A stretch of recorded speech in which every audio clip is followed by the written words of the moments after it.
Biasanya orang-orang yang punya performance outstanding biasanya adalah orang-orang yang ambisius. Biasanya orangnya dominan, punya leadership yang cukup baik. Dia senangnya tuh ngatur, dia senangnya arrangement, dia sukanya tampil, dia punya desire untuk naik terus jabatannya, desire untuk bisa belajar lebih banyak gitu. Jadi dia punya goal yang jelas. Jadi dia udah, kalau misalnya disangkutkan ke dalam jenjang karir itu, dalam suatu patternnya yang udah dia bikin tuh, biasanya dia tahu tuh 2 tahun ke depan saya mau ngapain, 2 tahun ke depan saya akan kayak gimana, step by stepnya harus ngapain aja, dia harus mempelajari apa, siapa yang akan dia pilih untuk jadi mentornya, baik di dalam maupun di luar perusahaan.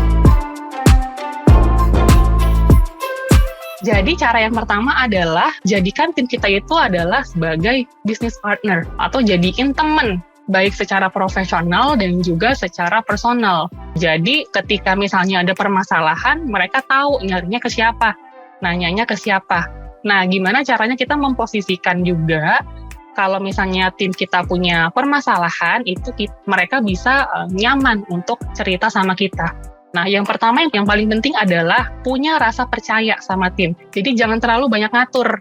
Meskipun kita mungkin orangnya detail ya, tapi kalau misalnya sampai dalam proses pengerjaannya kita ngatur-ngatur mereka, nah itu nggak nyaman. Karena itu tadi, high performance itu orangnya ambisius. Orang ambisius biasanya orangnya dominan. Kalau orangnya dominan itu biasanya orangnya seneng ngatur, nggak suka diatur. Jadi yang penting adalah kasih tahu aja dari mulai ujung bawah sampai ujung akhir, kita maunya kayak gimana gitu. Jadi kalau misalnya reason yang nggak jelas, itu si high performance juga nggak ngerti apa yang harus mereka kerjain. Ya energinya mereka juga nggak akan bisa keluar dengan maksimal. Biarin aja, terserah mereka mau pakai cara mereka sendiri untuk bisa melakukan assignment yang kita kasih. Yang penting produk akhirnya itu sesuai dengan apa yang sudah kita arahkan ke mereka. Terus juga yang terakhir ini, kasih mereka kebebasan untuk punya sense of ownership. Jadi gimana caranya kita bisa men-treat bahwa mereka itu dapat kepercayaan dari kita untuk melakukan suatu project tertentu.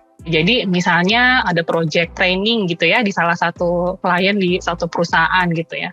Nah, high performance ini bisa teman-teman tunjuk sebagai project manajernya. Jadi dengan memberikan suatu wewenang untuk tackle lead, itu sudah pasti sense of ownership-nya itu akan dengan sendirinya keluar. Karena itu tadi, ambisius, dominan gitu. Jadi udah pasti mereka akan ngatur, udah mulai masang strategi. Nah, awalnya dia harus ngapain gitu. Prosesnya apa yang harus dilakukan, sehingga hasil akhir yang diharapkan akan seperti apa. Gitu. But when kita kasih mereka freedom of ownership in their work gitu ya, itu biasanya mereka akan bisa achieve lebih dari target yang sudah kita tetapkan.